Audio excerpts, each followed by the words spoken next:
Ao anjo da igreja que está em Sardes escreve: isto diz o que tem os 7 Espíritos de Deus e as 7 estrelas.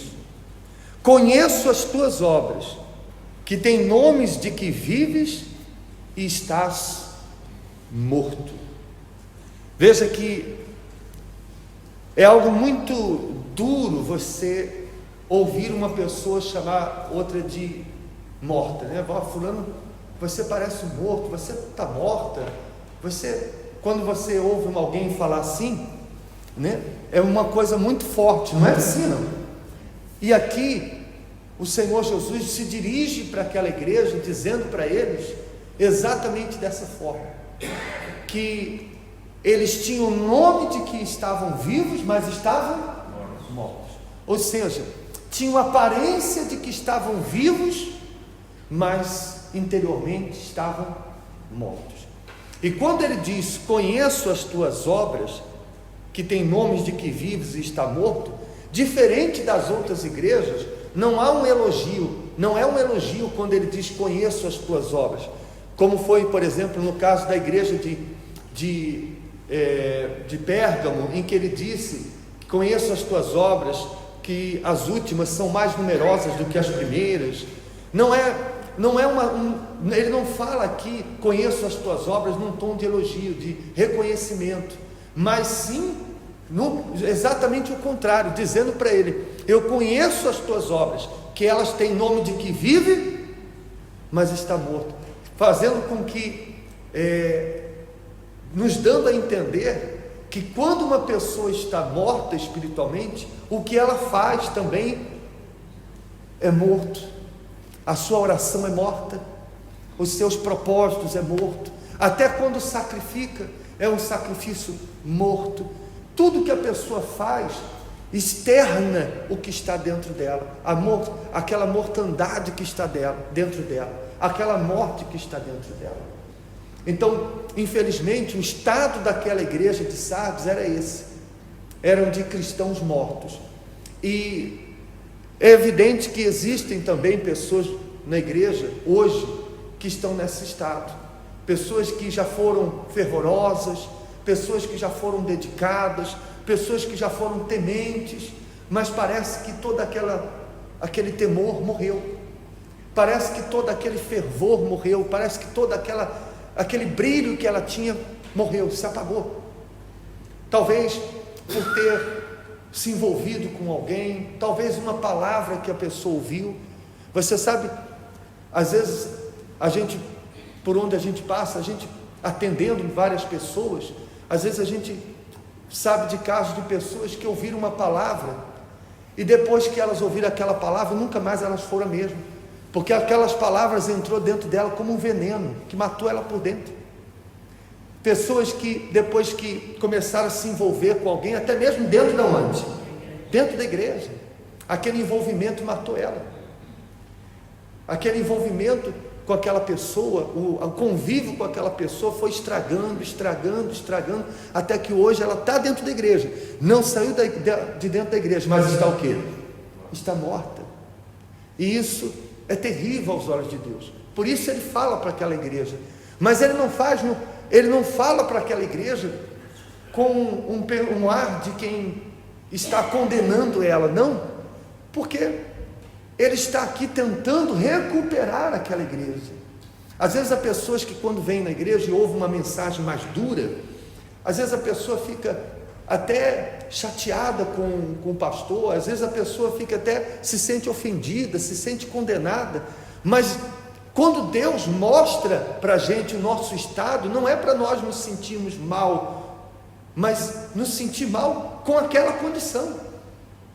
Uma vez eu ouvi uma frase que dizia, né, a pregação boa não é aquela que o cristão sai contente com o pastor, mas aquela que o cristão sai triste com ela mesma, porque ela se sentiu triste por ela ouvir aquela palavra e ver o real estado dela. A pessoa, quando ela está doente, ela só se cuida quando ela descobre que está doente, quando ela percebe que está doente. Então Jesus estava mostrando para aquela igreja que eles estavam mortos, para que eles pudessem tomar uma atitude, para que eles ressuscitasse espiritualmente. Entende sim ou não? Então, o Senhor Jesus disse para eles, versículo 2: ser vigilante e confirma o restante que estão para morrer, porque não achei as tuas obras perfeitas diante de Deus. Lembra-te, pois, do que tens recebido e ouvido, e guarda-o, e arrepende-te, porque se não vigiares, virei sobre ti como um ladrão, e não saberás a que hora sobre ti virei. Você veja que aqui ele fala duas vezes para que eles fossem vigilantes. Ele fala no versículo 2, ser vigilante, e depois mais uma vez no versículo 3 ele diz, se não vigiares. Por quê? Por que ele usa essa expressão, ser vigilante? Por que ele diz para vigiar? Porque uma pessoa morta, ela vê alguma coisa? Não, ela não vê nada, não ouve nada, então ela não percebe nada. E Jesus estava dizendo para eles que eles tinham que acordar, eles tinham que ver o estado deles, eles tinham que ver o que estava estragando eles, para eles reagirem. Então, por exemplo, se a pessoa ela está num estado espiritual morto, ela reconhece que ela já não tem mais aquela comunhão que tinha antes com Deus, ela reconhece que hoje, quando vai ler a Bíblia, ela mal começa a ler, pega no sono, e mesmo que hoje ela esteja, mesmo que, você sabe, às vezes o diabo, para confortar a pessoa, ele vai dando à pessoa desculpas, porque hoje você está mais cansado, hoje você trabalha mais, mas não é, porque às vezes a gente vê casos de pessoas que elas faziam vigílias, ficavam sexta-feira a noite inteira acordadas, não dormiam durante toda a vigília, e no dia seguinte ia trabalhar, no sábado, e depois no outro dia, no domingo de manhã, estavam na igreja novamente, e não tinham essa lerdeza, essa lentidão, esse marasmo que a pessoa hoje tem, de ler a Bíblia, e mal começar a ler já dorme, de não ter tempo para orar. Você sabe, às vezes até na reunião, às vezes a pessoa, ela mal consegue falar, troca 2, 3 palavras e depois fica repetindo. Isso são sinais de que a pessoa não é mais a mesma. E o que ela tem que fazer? Ela tem que estar atenta a esses sinais e reagir, e dizer o seguinte: eu não vou aceitar esse estado em que eu estou, eu não vou aceitar viver assim, morto espiritualmente, eu não vou aceitar que esses pensamentos, essa amizade, ou essas palavras que eu ouvi, essa decepção que eu sofri dentro da igreja, o que quer que seja, me deixe nesse estado. Eu vou mudar, eu vou voltar a ser a pessoa que eu era antes, eu vou ressuscitar a fé que um dia morreu, eu vou ressuscitar aquela comunhão que um dia morreu, eu vou dar a volta por cima na minha vida espiritual. Amém? Então, por isso Jesus disse: vigie. É como se ele dissesse o seguinte: desperta.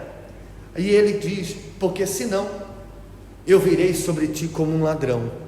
O que Jesus ele quer dizer quando ele usa essa expressão? Não é essa aqui não é a única vez, ele já usou essa expressão outras vezes nos evangelhos de Mateus, capítulo 24, Lucas, se não me engano, 26, ele usa essa expressão, que a sua volta será como a de um ladrão na noite, porque o ladrão sempre vem, e a pessoa só percebe que o ladrão veio depois que ele vai embora, não é assim?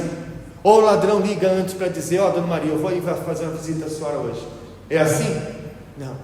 E normalmente o ladrão sempre chega no dia em que ela menos está atenta, naquele dia que ela esqueceu a porta aberta, no dia que ela deixou a porta mal fechada, foi justo nesse dia que o ladrão vem e apareceu.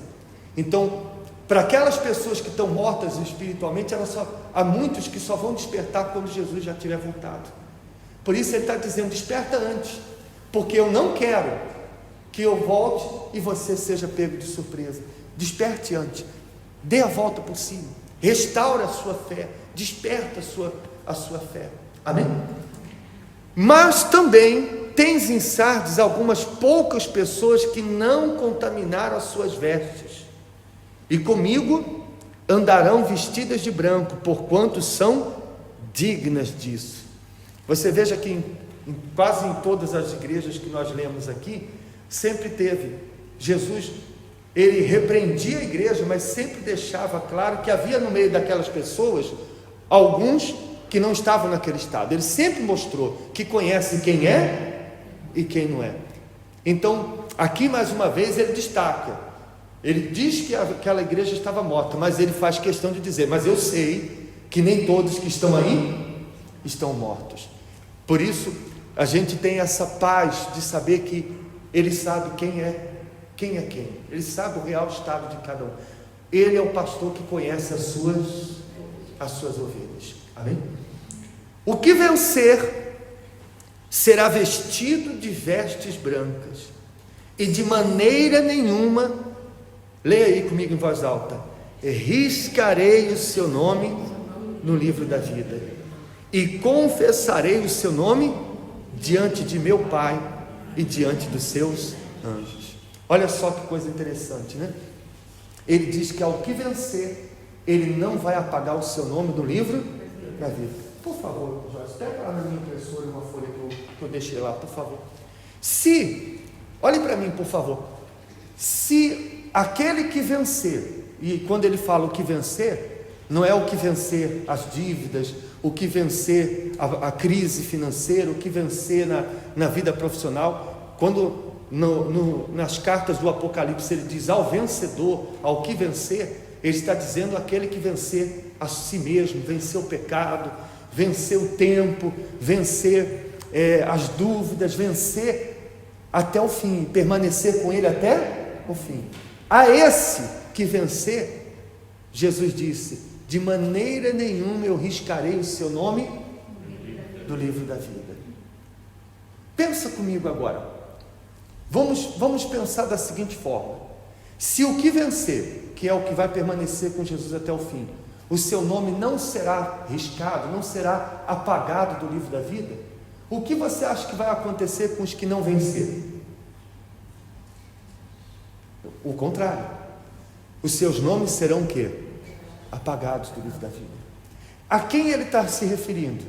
Aquelas pessoas que um dia estiveram com os seus nomes escritos no livro da vida, que serviram a Deus, que estiveram aqui no nosso meio, que um dia se batizaram nas águas, talvez até tenham sido batizados com o Espírito Santo, mas por conta de não vigiar, deixaram a sua fé adoecer. Depois de adoecê-la, não cuidou, não tratou, veio a morte espiritual, e mesmo depois de morto espiritualmente, não deu a volta por cima, não buscou a renovação, mas se entregou àquela morte espiritual. Então esses, o Senhor Jesus não tem outra alternativa a não ser o quê? Com muita dor, apagar o nome dessa pessoa do livro da vida. Eu acho que a pior condenação para aqueles que não forem salvos, não é a daqueles que nunca tiveram o seu nome escrito. Eu acredito que saber que o seu nome um dia esteve escrito, você um dia esteve salvo e jogou essa salvação fora, será muito mais doloroso do que aqueles que nunca tiveram salvo. Você concorda comigo? Sim ou não? E ele termina a carta dizendo: quem tem ouvidos, ouça o que o Espírito diz às igrejas. E assim ele termina a carta à igreja de Sardes. Mas há um detalhe aqui nessa carta que eu queria que você prestasse atenção. Se você observar nas demais cartas, principalmente aquelas que estavam bem, aquelas igrejas que estavam bem com Deus, o Senhor Jesus faz menção de tribulação, de perseguição. Ele fala sobre, por exemplo, na igreja de Pérgamo, sobre o lugar onde que eles estavam, onde havia o trono de Satanás. Ele fala com a igreja de Esmirna que o diabo estava para prender em prisão alguns deles. Ou seja, Jesus fala de lutas, Jesus fala de perseguições, de tribulações. Mas você viu alguma vez ele falar sobre isso para a igreja de Sardes? Ele nem toca no nome do diabo, ele nem fala de luta, de tribulação. E por quê? Ora, você acha que o diabo vai perder tempo em perseguir uma pessoa que está morta espiritualmente?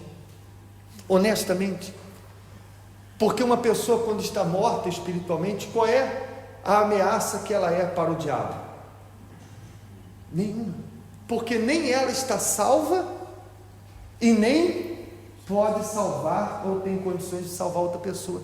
Então, para o diabo, ter essa pessoa dentro da igreja e não tê-la não faz diferença alguma. Então o diabo não se importa, e por isso não há lutas, não há perseguições. E se tem uma coisa que na Igreja Universal a gente sempre aprendeu, é que quanto mais a gente agrada a Deus, mais o diabo fica revoltado. Não é verdade?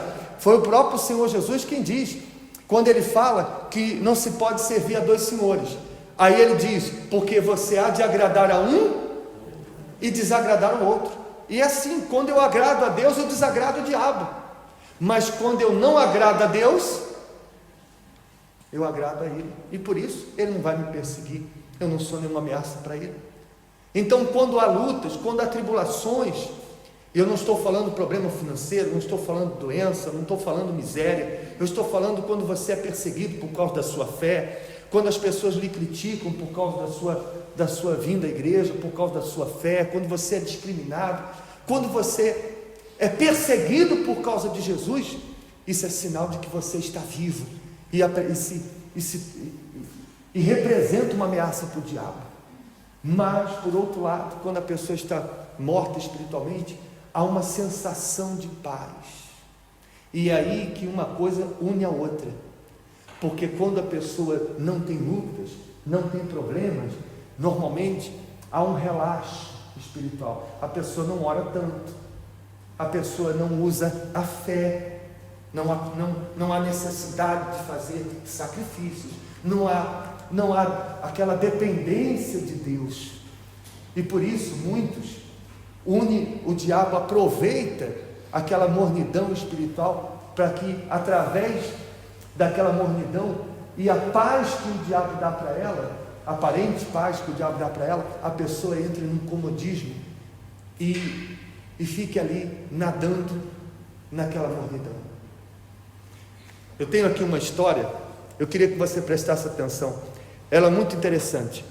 Diz assim: um juiz americano tinha ao seu serviço um motorista que era um cristão humilde, fiel e dedicado, chamado Samuel, e sempre o levava em sua companhia para caçar patos selvagens, que era a sua diversão e esporte preferido. E um certo dia, a caminho do bosque, conversando, o patrão disse: sabe, Samuel, eu entendo pouco da sua religião, mas na minha opinião acho que é inútil e desnecessário você levar tão a sério a sua fé em Deus. Veja bem, eu sou uma pessoa incrédula, um ateu convicto, tenho dinheiro, muitos bens, uma posição social, está tudo bem para mim.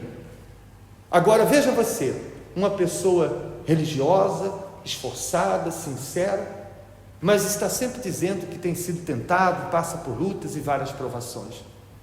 Veja se não é verdade que eu, sem religião, sou mais feliz do que você com o seu Deus e sua religião. O pobre Samuel ficou calado e nada respondeu, preferiu guardar a tudo e orar silenciosamente a Deus em seu favor e em favor do seu patrão. Quando chegaram no local da caça, o juiz atirou em alguns patos selvagens, derrubando-os. Então Samuel, que era o encarregado de ir buscar e recolher as aves, foi, e quando se preparava para a tarefa, o seu patrão gritou de longe: Samuel, não se preocupe com os patos mortos no caminho, não tenha pressa, pois eles estarão à sua espera. Mas não perca tempo e se apresse em perseguir os patos que estão feridos. Agarra todos eles antes que eles escapem. Então Samuel obedeceu às ordens do seu patrão, fez o seu trabalho com eficiência de sempre, e enquanto isso meditava sobre o tema e o assunto da conversa da viagem horas antes. Na volta, antes de entregar os animais, disse para o patrão: sabe, doutor, eu tenho aqui a resposta para a sua pergunta. A diferença entre nós os dois é que eu sou o pato ferido e o senhor, não me leve a mal, é o pato morto. O diabo o deixa em paz porque ele sabe que poderá prendê-lo a qualquer momento. Enquanto a mim, mesmo ferido, eu posso escapar. Então, às vezes a pessoa, ela pode até não estar 100% na sua fé, como ela deveria estar, mas ela está buscando, ela está se entregando, ela está se voltando para Deus, e o diabo sabe que mesmo ferido, ela representa uma ameaça, porque ela está viva, no objetivo de agradar a Deus, no objetivo de ser salva, de salvar outras pessoas. Mas quando ela está morta, o diabo sabe que a qualquer hora ele pode ir lá e levar aquela alma para o inferno, e que estará sempre ali à espera dele. Entende, senhor? E nós não podemos ser esse pato morto, esse cristão morto dentro da igreja. Não podemos chegar a esse estágio. Nós temos que ser esses cristãos vivos, que estão ali sempre pronto para servir a Deus, para buscá-lo, para se aperfeiçoar na sua fé. E qualquer sinal de mornidão, qualquer sinal de morte espiritual, qualquer sinal de fraqueza, você está ali pronto para se corrigir e se aperfeiçoar. Amém? Você entendeu, sim ou não? Então, fiquem de pé, por favor.